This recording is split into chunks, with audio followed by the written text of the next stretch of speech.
From the streets where you grew up on to where the sidewalk ends, your family you never see, lovers and your friends, who you were when you started out to what you have become. Don't forget you're not there yet, don't forget where you come from.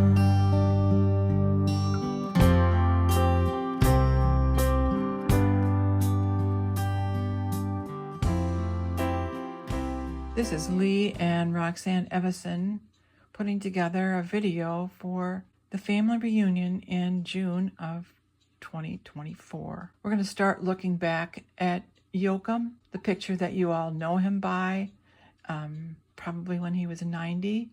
It was taken.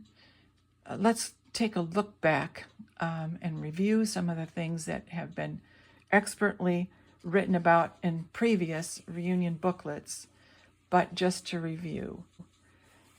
So Yoakum was born in 1883 in Elmshorn, Germany. Lived on a farm. He was the sixth of 7 children, and his parents were Yoakum and Anna Schroeder. And Yoakum, by some writing that I read, was a ship's carpenter, and that is the senior Yoakum. The junior Yoakum, which we know as JC, also was interested in carpentry and learned a lot from his brother Johannes, who was 11 years older. In 1898, he left Germany, and he had a sponsor in the U.S., Johannes Jopp, who was the brother-in-law of 2 of his sisters, who each married a Jopp. Johannes had a farm near Scribner, Nebraska.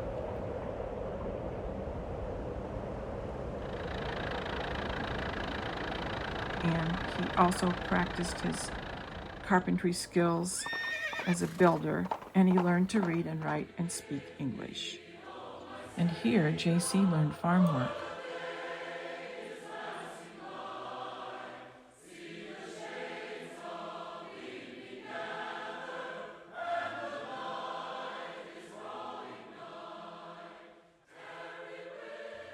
Here in Nebraska, he met beautiful Gertrude Dummery, and they got married in 1905. Lydia was born in 1906. They were adventuresome, so they decided to go west to Wenatchee.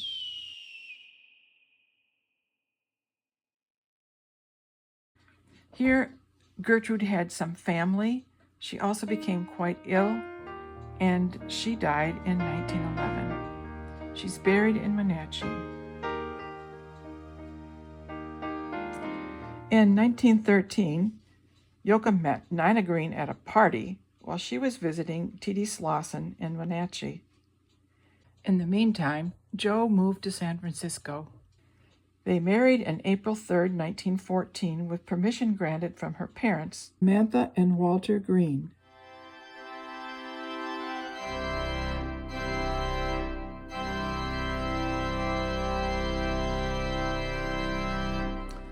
This black and white photo, which Richard Schroeder had hanging in the basement, shows the workers at the Panama Pacific International Exposition, where Yoakum found a good job. JC loved carpentry, working with his hands, being creative and precise. For 16 years before he met Nina, he was a skilled carpenter, improved his knowledge through correspondence courses, worked his way up to supervisor status, and lived in town. Forget you're not there yet, don't forget where you come from.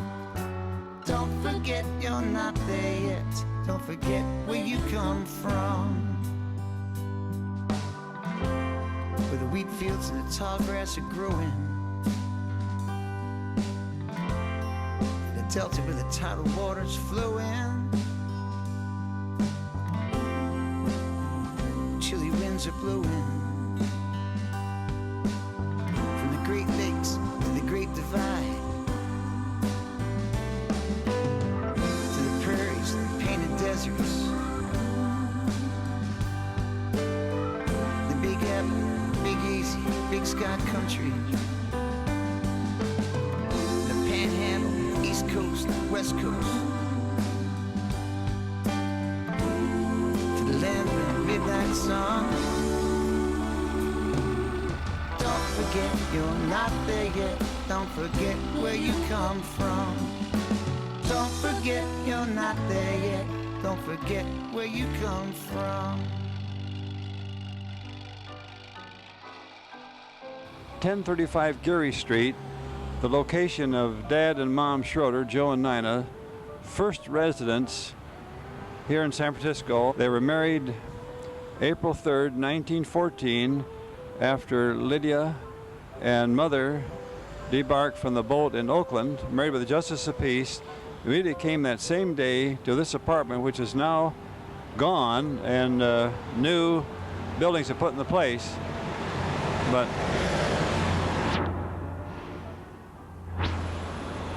Dad and Mom Schroeder walked these streets.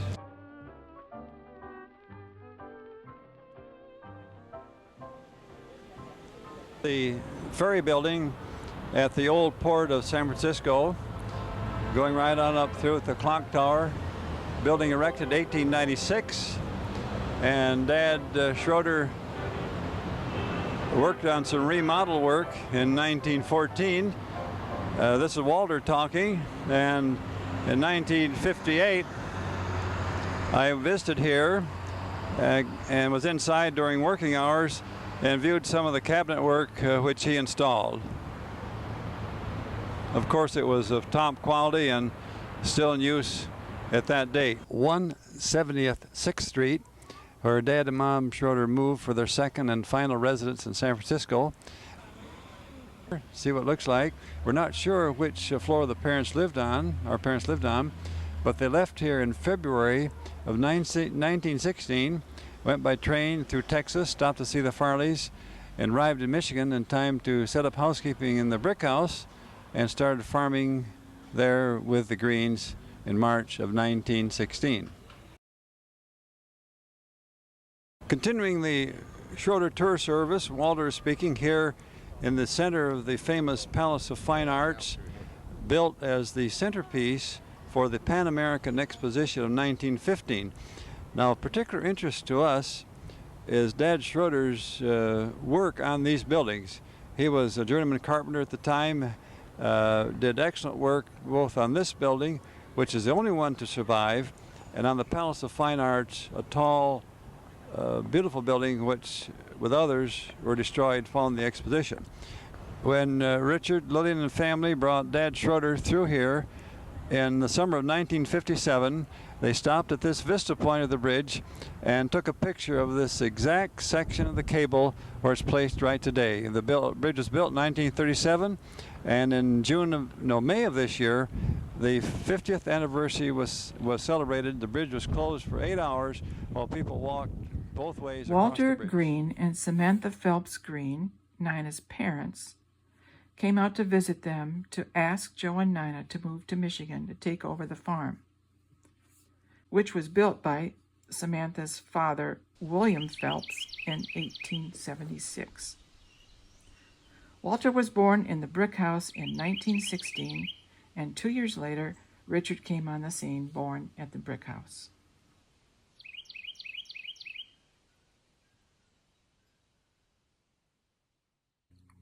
In 1919, Walter and Samantha moved to 108 Pleasant Street in Charlotte and vacated the farmhouse, which was built in 1906. So Joe, Nina, Lydia, Walter, and Richard moved to Maplehurst Farm, where Cecilia was born. Walter, Richard, and Cecilia went to a country school about a mile down the road. It was called the Martin School. During that time, Richard probably didn't apply himself very well because in elementary school he was held back a year, while Cecilia, on the other hand, was such a good student that she skipped a year. Lydia graduated in 1925 from Charlotte High School and got married in 1927 to Stanley Courtwright. Here are some of the guests at the wedding.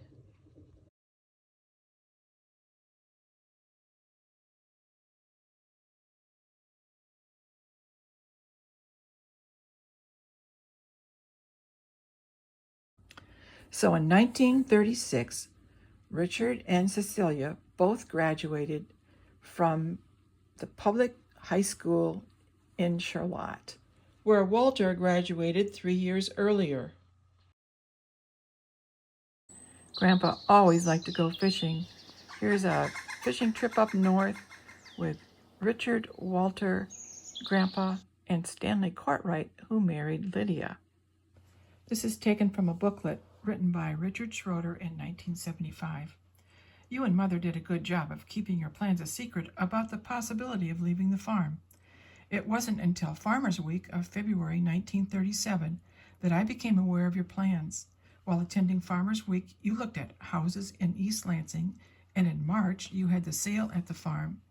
We were in East Lansing by April 1st, 1937. You started carpentering the first week you arrived.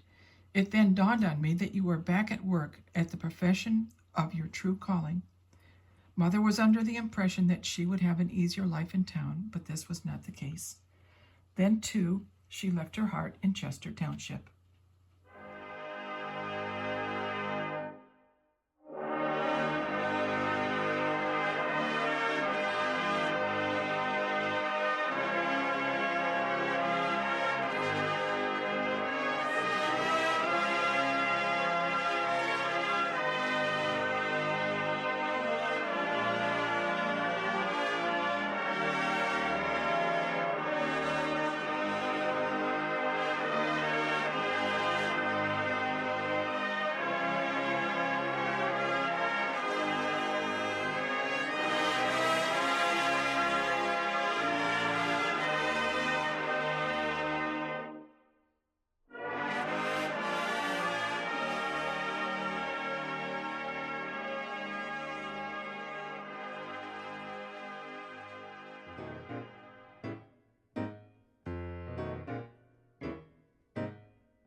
This picture was taken in 1944.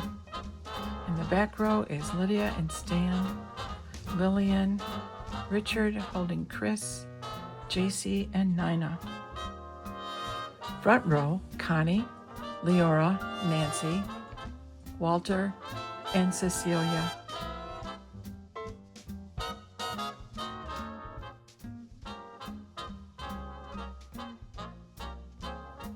Cecilia and Ed Clack's wedding in 1946. In the back, we have Richard and Walter, and right below Walter is Connie. Then we have the principals of Ed Clack and Cecilia, and the cuties down in front are Chris and Nancy.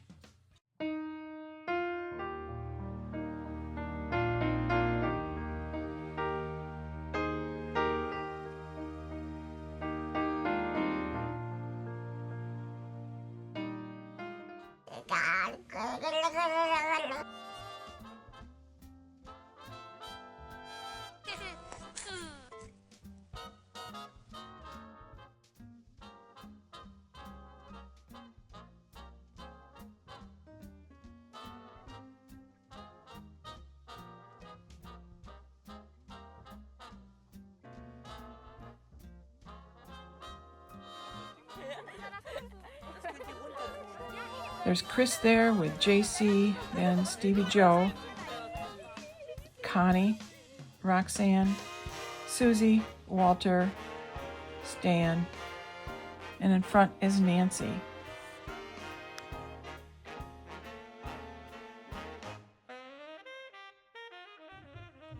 Here we have the first documentation of JC with the 13 cousins, which are known as the third generation. They are Connie, Nancy, Chris, Roxanne, Stanley, Steve, Susan, Nina, Kathy, Alan, John, and Marilee and Martha are the babies.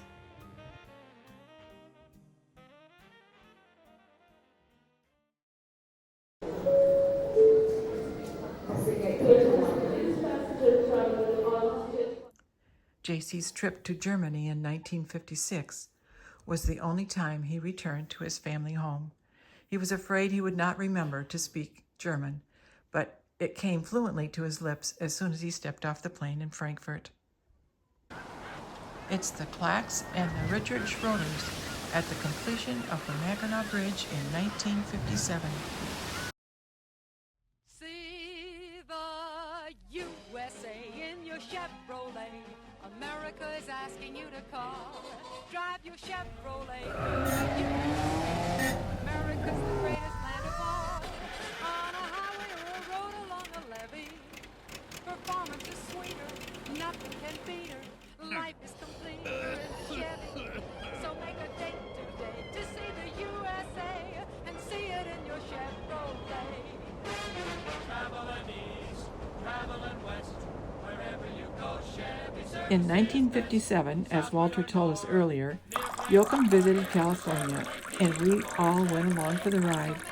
We had a 1956 Chevy that had space for 6 people and a borrowed trailer that slept 4 for the 7 of us. Steve and I were always the last ones to bed and the first ones up, with our air mattresses on the floor and our feet under the bed. We 4 kids were 4, 8, 11, and 13. Chris was a navigator and sat in the front seat between Joe and Richard. We made it to California and Walter and Leora's house without a mishap, but broke down in the desert on the way home. Of all things, Richard had packed a spare fuel pump.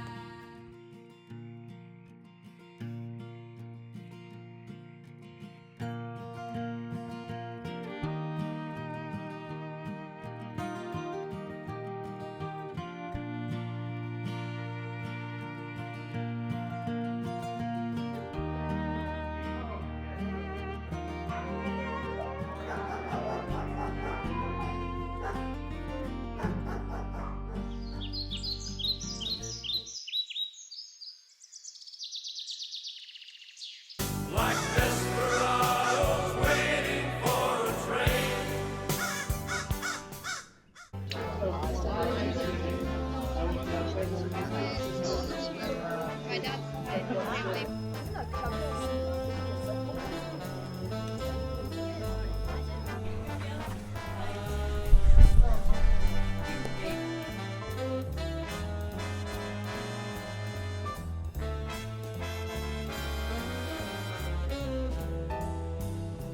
In April 1965, when Richard, Lillian, and Alan returned from Ghana, West Africa, Richard bought 603 Evergreen from Joe, which included a life lease for him. Right away, they started work on building a 2-story addition on the back of the house.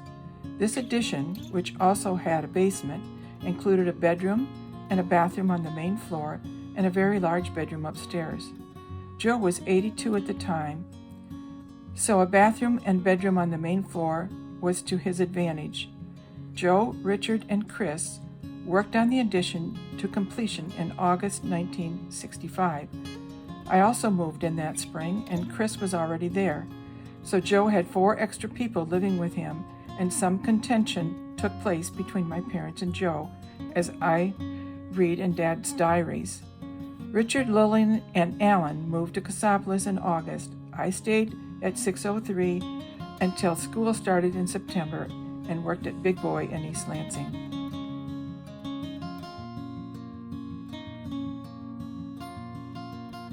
Finding that house on 603 Evergreen was inspirational to Joe. The interior of the house is beautifully crafted with oak trim, oak pocket doors separating the parlor from the living room, beautiful built-in fireplace with oak mantel, small windows on either side of the chimney, and built-in bookcases with glass doors. The living room had a beautiful bay window where Joe kept his rocking chair and a coffee table with his reading material. Separating the living room and dining room were 2 beautiful colonnades with glass shelves and doors. The dining room was large enough for a beautiful quarter-sawn oak pedestal table and matching buffet. The kitchen had a beautiful porcelain farm sink with drains on either side.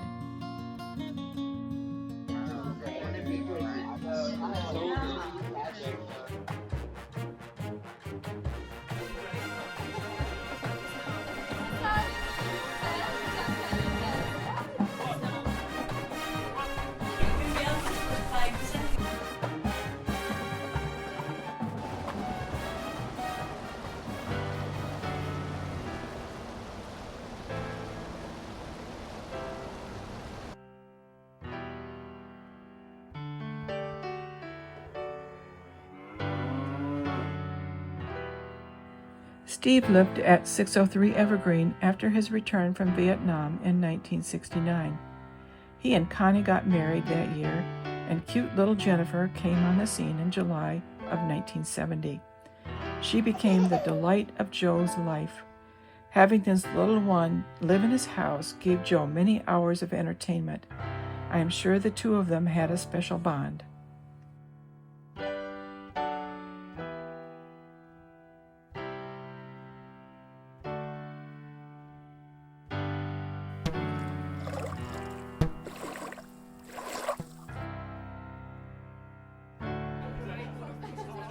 Czasami mi się uda, rzadko nie często, ale mi uda.